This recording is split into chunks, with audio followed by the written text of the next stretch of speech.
this morning, the people of God, and the day ahead by His grace. This morning, we want to listen in the workshop, this exhortation. I want us to take our time, get prepared, and allow the Holy Spirit to speak through me to you this morning. Our most precious Father, thank you for your grace, thank you for your kindness, for disappointing devices of the enemy. It is by your grace, it is by your purpose, it is by your will, it is by your power. All these are possible. Lord, we say and in the praise forevermore. Amen. Even as we hear this word this morning, we pray that the enemy will not cut us unaware in the name of Jesus.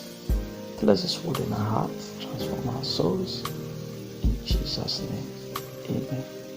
This morning, by the grace of God, another topic titled The Importance of Teaching. The importance of teaching. Our text is taken from Matthew chapter 26, verse 55, where we are going to be reading from. In that same hour, said Jesus to the multitude, "Are ye come out as against the thief with sword and staffs? For to take me, I sat daily with you, teaching in the temple, and ye laid no hold on me." The importance of teaching. In this verse, we notice Jesus is being arrested by the temple guards. And he reminds them that he is the same person who preached and taught among them for the last 3 years. Even when he is being treated like a common thief, he tells them to remember what he has said to them. The fourth gospel refers to him teaching 43 times, preaching 19 times, and preaching and teaching 6 times. I come again. The four gospels: Matthew, Luke, John, and Mark, refers to him teaching 43 times, preaching 19 times, and preaching and teaching 6 times. This indicates that Jesus spent twice as much time teaching as he did preaching. Preaching brings people to Jesus, but teaching makes disciples out of them. Jesus was making disciples, not just converts. The Greek word for disciple means a learner and indicates learning by endeavor, or what we could call on the job training. Jesus said in John chapter 8 verse 31, "If ye continue in my word, then are ye my disciple indeed." Anyone who continues to read, study, meditate, and hear the teaching of God's word is Jesus' disciple. Jailhouse religion, where a person is only sorry they got caught and just want to get out of a bad situation, will not produce true disciple. The people gave their life to Jesus, and the moment they leave the jail, they go back to their worldly ways. They are not a disciple of the Lord until they get in church and submit to the teaching of the word. Importance of teaching. Jesus illustrating the efficacy of being submissive to the teaching of the gospel. For one to grow in the Spirit, he or she must have the submissive traits of the Holy Spirit. You must abide in total submission to the will of God. If Jesus make us time to teach people, you as a believer who has given his life to Christ must submit yourself so that you can get from the undiluted teaching of His Word. There is power and might in God's Word. When you are not taught, you cannot be a disciple.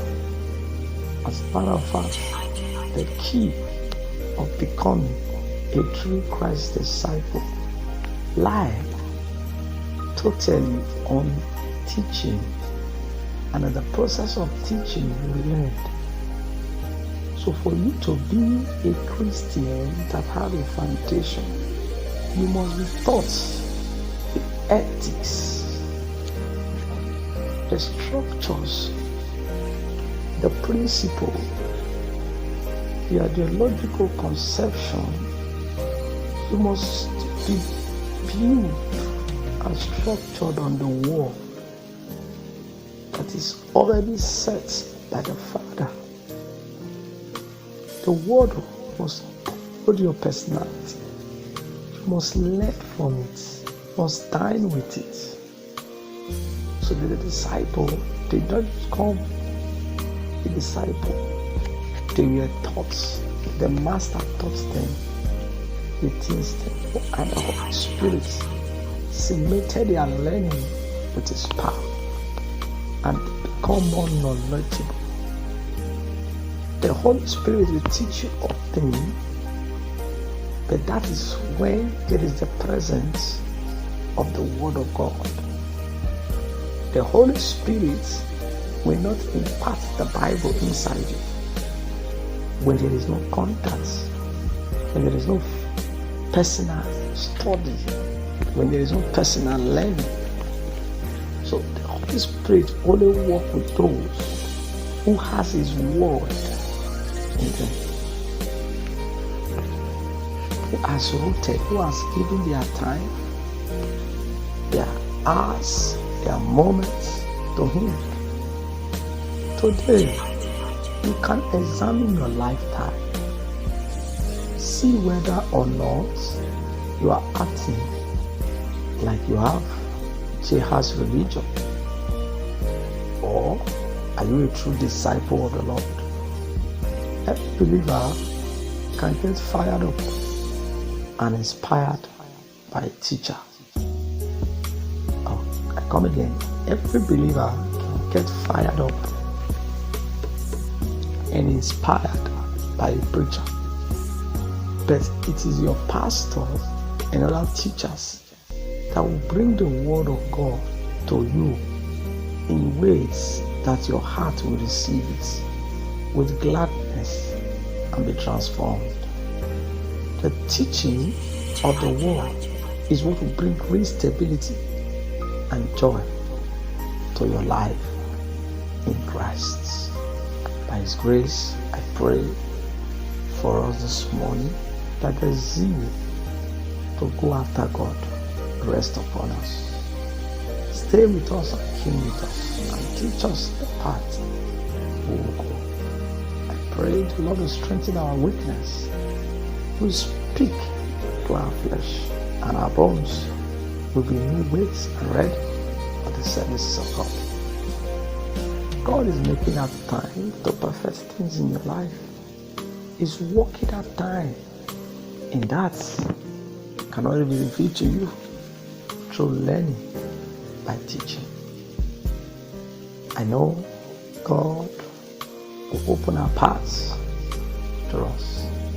I pray this morning that everything that we need in this Christendom, by His mercies, we receive in the name of Jesus.